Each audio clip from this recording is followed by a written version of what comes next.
Hey guys, Malrik here. Welcome back to another Ultra Realms video. We're back on the test server again today, and we have the last of the 3 heroes that just dropped today. You can also see them already in the banner event news with the Siege of Tia. So we have Orin, we have Janus Grismore, we also have Solaris Sky, which honestly just doesn't look like a unit that came out from this game. Looks like came out from the Harry Potter side of things. It's the same cards that we see with Hex, but definitely a very different unit compared to Hex. So it's a Northerner Mage, and stats wise, not the highest, to be honest. 4.1k attack is pretty average. I'll say that most of his kit is actually revolving around Winter's Bite as usual, with all Northerners, but a very unique mechanic that allows him to be present globally on every part of the map. So yeah, let's take a look at his kit. Talent, every 4 attack, the next attack triggers Arcane Storm, deals 200% damage to enemies in range, bounces up to 4 to other enemies around them 4 times. When it ends, grants a shield equal to 20% of their own max HP to 2 allied heroes within 3 tiles of the Arcane Storm. It means that he's going to provide shields to units his Arcane Storm is hitting around. The shield lasts for 10 seconds. And every allied hero who gains a shield within 2 tiles of the hero increases their damage by 5%, shield strength by 5% for 10 seconds, stacking up to 3 times. So I think with sufficient amount of attack interval, you are going to be getting quite a hefty chunk of shields, and also the increased damage that we're seeing here. Then passive, 120% AoE damage to the target and surrounding enemies, hitting up to 5 at one go. This is magic. And then Aegis of Fate, when dealing damage, deals extra damage equal to 30% of the hero's shield strength. When deployed, immediately gains a shield equal to 100% of the hero's max HP. I'm not sure where this will come in handy. I'm also not sure how well this scaling will go, because shield strength, 30% of the shield strength doesn't really say much, unless they're saying 30% of the HP value of the shield. He does that in extra in terms of damage, but yeah, once again, a pretty complex kit. Second passive, when enemy dies within the hero's basic attack range, his next attack triggers the talent's Arcane Storm effect 2 extra times. 10 seconds cooldown, and if an allied hero on the field retreats or dies, increases the above extra trigger count by 5. So it goes up to 7 times. Its extra trigger counts can accumulate up to 10 times, which means that you can actually re-trigger this quite a few times, but I'm not very sure which other Northerner unit actually does this quite a fair bit. But yeah, that's an interesting one. So as an allied hero, it means that you could probably use units like Decimus, I guess, to re-trigger this. But it's a very odd kit to be in here, and I'm not banking on the fact that this guy has too much damage on his own as well. Now, ultimate, if the hero has no tarot cards, generates 1 tarot card, otherwise upgrades the card instead, and the card can be upgraded up to 2 times, and it can switch between Frozen Gale and Meteor Strike. After casting Meteor Strike, all the heroes' damage will be changed to physical damage. Then when casting Frozen Gale, changes his damage back to magical. So I'm guessing only after you cast this spells then the damage change. Otherwise, he just stays in magic attack form. Then Tarot card is a card in the deployment bar which can be dragged to cast a powerful spell. Deals 80% increased damage to enemies within the hero's basic attack range, and then you can tap the card to switch between these two, I'm guessing. And his range is standard range as well, so nothing too fancy. And then what does this do? Frozen Gale lasts for 10 seconds, deals 80% magic damage up to 10 enemies within 1 tile of the target per second. and then inflicts 1 stack of Winter's Bite for 3 seconds. Damage is increased by 80% per card level. So this goes up to 240%. And then Meteor Strike deals 80% physical damage up to 10 enemies within 1 tile, inflicts stun for 0.5 seconds, and then you get 80% extra damage per card level. So it looks like a pretty standard kit. Now once again, this is going to be pretty similar to what we see in Akira, where it's not going to be very auto-friendly, but both kits look to be quite good in terms of crowd control. I don't think the extra levels actually matter that much unless you want him to do damage. Otherwise, you should be pretty comfortable in just, getting him to deploy the cards consecutively to get the Winter's Bite or the stuns off at the same time. So yeah. Rich cost is at 600, that's pretty low as well, not too high, and it is an auto ultimate because you just gain stacks every time the ultimate is casted. And let's take a look at whether he has any exclusives. No, he does not, so let's go into Awakenings quickly there. A1, for every 1 enemy hit by Arcane Storm, restores 2% reach to the hero. So it means that I'm not sure the extra bounces count, I don't think so. But if you can bounce up to 4 times, it means that you can get up to 10% reach every time he does this. And then if let's say you have units being despawned, then the Arcane Storm is going to cast a few more times and get much more reach from that. A2 is flat attack. Then A3, when Arcane Storm is triggered, hero gains a shield equal to 50% of the attack lasting for 8 seconds. Now, when I see this, what I feel is that the shield strength multiplier that he gets, maybe it's quite a big deal. So that's why he's getting shielded here. That's the only thing I can think of. A4 is going to be penetration, and then A5, the ultimate will be cast 2 times consecutively. And the effect can be triggered up to 1 time every 50 seconds. So that means every 50 seconds, you're going to get 2 stacks of the Taro cards. So you're going to get 2 of the upgrades at one go.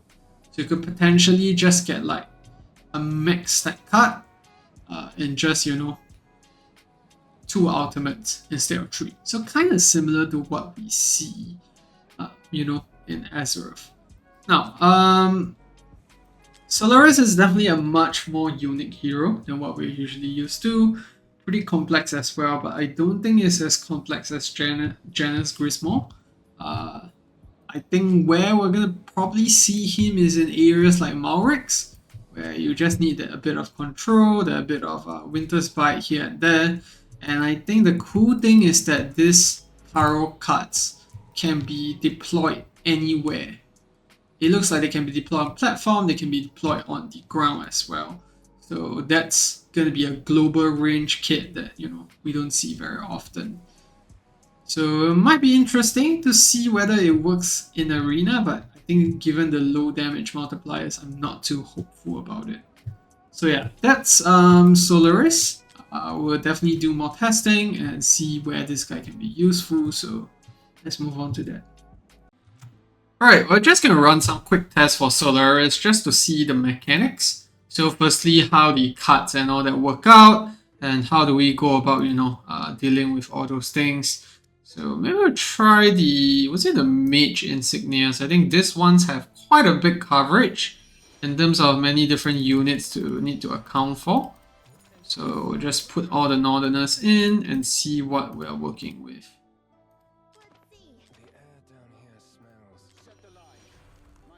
Okay. Just use those 3 units.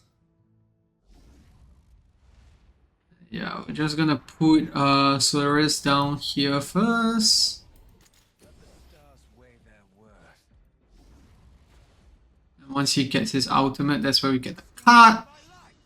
You can see, yeah, once you tap it, you can swap around. And then, yeah, you can then go ahead to put it down. Oh, it works on every single piece. You can even do it on the portal itself. So let's say we put it down here, it will still hit and, damage units around it, which is very nice. But it's going to be a very niche use case. If anything, it's going to be very Malrik's heavy. Just add in a bit of rich regen so that she can do the cuts more, and then we can swap around as well. And yeah, you can see this one is the ice mode, and you can even slap it on the portals here. Yeah, it still works. That's pretty cool. It's going to be global range. Obviously, this is content where, you know, the unit doesn't actually do much damage. So you don't really need too crazy of a unit to get by. And let's say we're talking about Malriks and all that, you won't be seeing this much damage coming out. You probably just use him for the control here, especially for the Winter's Bite. If let's say we're pairing with Akira, who does increase damage to units inflicted with freeze, that's where it comes in handy. And then every stack of card we get on is just going to increase the card's damage here. You can see 2 bars, 3 bars here. Put it down, and then yeah, it just wipes everything again. I think you need him to be side by side with Akira probably to get more rich regen. And then with his A1, every basic attack he's gonna do is gonna give extra rich regen as well. So yeah. We'll do a quick test as well, because his cuts come from the summons. So my guess is that it probably doesn't work for GVG. I'll just do a quick check here with the team that I've set up. See how it goes.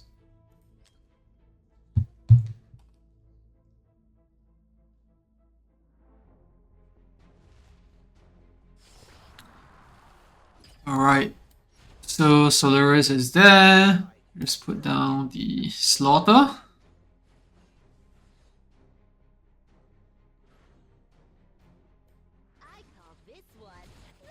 Yeah, it doesn't look like he's gonna put the cuts down at all, which is, yeah, gonna just make him terrible for GVG.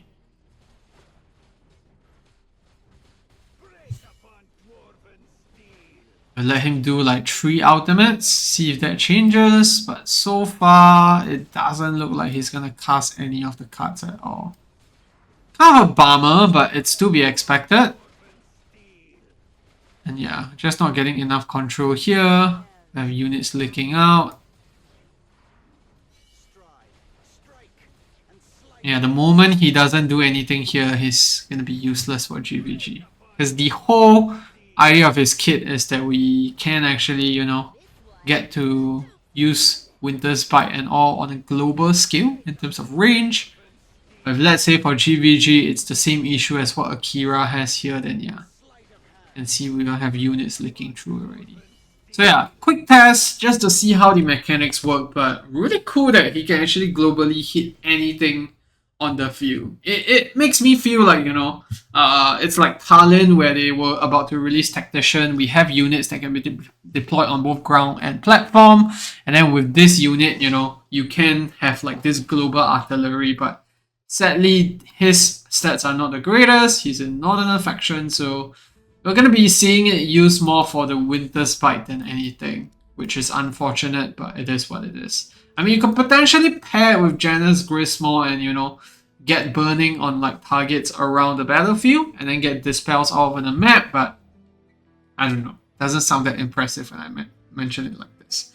Alright, now let's get into actual testing. Let's actually try him out in Malriks and see how he fares there. Alright, so one of the areas we're going to test out Solaris Sky in is going to be Malrik Trials, because I think this is one of the places where, you know, we actually need the versatility in terms of the control and everything that's going on. And yeah, he is not going to be that good in the Mossy Trials because I think there are limited tiles there. So it's really hard to work out a placement where, you know, you can still have your regular healers in the usual 2 tiles and still have Solaris Sky fitting in there. And not to forget, the deployment limit is at 8 for most of the high tier trials, whereas in Molten Trials, deployment limit is up to 10. So yeah, we're gonna showcase him in a Molten Trial here and see how he does. His cuts toggle between both, you know, Frozen Gale and Meteor Strike, One does stance and one does Winter's Bite. Winter's Bite is what we want to focus on because it pairs well with units like Akira, where there is actually extra damage when units are inflicted with Winter's Bite or Freeze. She does do does she do Freeze herself? I forgot. Does she not do Freeze herself? Okay, yeah. Only... No, she does not do Freeze herself at all. Yeah, she does not. Where was I thinking that he actually does? She actually does so. But yeah, that's all the more reason to say that, Solaris Sky is one of the units to actually do well there. Only when she deploys the Phantom, she has a chance to do Winter Spike. But I think with Solaris Sky in the mix, you rapidly deploy the cards, then that is going to be happening a lot more frequently. So let's get in without further ado. And how we're going to do this is we're going to do Akira up top here. And then Solaris Sky. And let's just do that. And then afterwards, we'll just put down Erlis as the healer here. And Valara up top. Followed by Catgrim. Cyrus. Then we're going to do Ravenhall at the back. And once we have those units coming in, we can go ahead to pop the cards as well as the clone. Just to start doing damage to these units. You can see they're going down pretty quickly. Granted, it's A5 Akira, but I think without, the Winter's Bite, you're not going to be getting as much damage as what we are seeing here. And yeah, we're going to finish that just nice. And there you go. That's exactly how you'll be using them most of the time. Let's say we pop the ultimates again here. We can choose to put down more units here, or we can put down more units here to help. But because this wave has Boris and Valara, we're going to leave it as is. Instead, we're just going to put the units down over here. There you go, you have the clones coming out again. And we can just wait for a tiny bit here before we pass the other stuff. So that's how I foresee him being used. His ultimate replenishes pretty quickly. So I have no concerns with him just placing, these ultimates a lot of the times. Then you can see if we synergize it with Boris here, the extra freeze really helps in terms of putting out damage. Because you're going to get a lot more of the freezing. And that procs Boris's passive. And I'm going to get another Akira clone here. So we're just going to put these units down. Yeah, you can see that they delete it quite quickly once both clones are up. And then now we just wait again once more. And this can be deployed anywhere on the map. I think that's the beauty of it. I mean, you can even deploy it right now. Damage is not that substantial if I can be honest. Or actually it's quite up there. But yeah, it's not going to be one of the highlights when it comes to, looking out for damage. And we're just going to put in that again.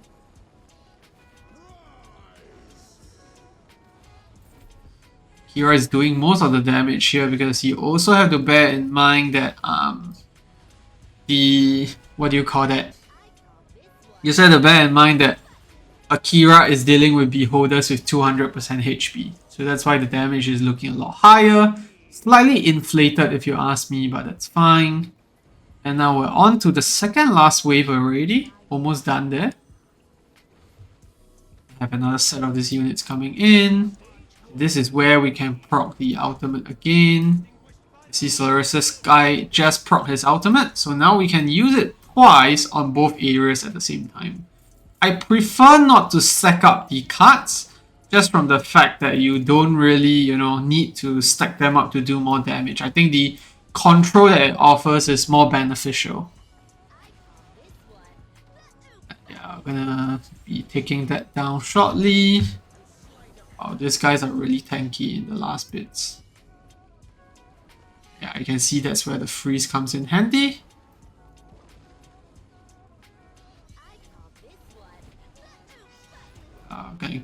another round of the ultimate here.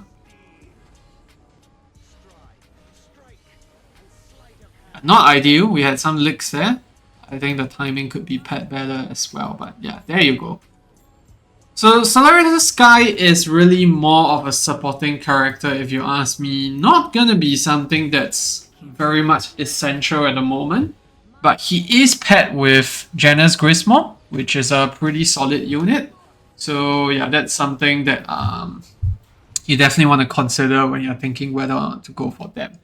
And yeah, the stun mode of the Meteor isn't really that enticing to me. I think the Winter Spike is where there's a lot of synergy being offered, coupled with the fact that a lot of the new, Northerner units have Winter Spike and amplified damage when, they are dealing with units with freeze as well.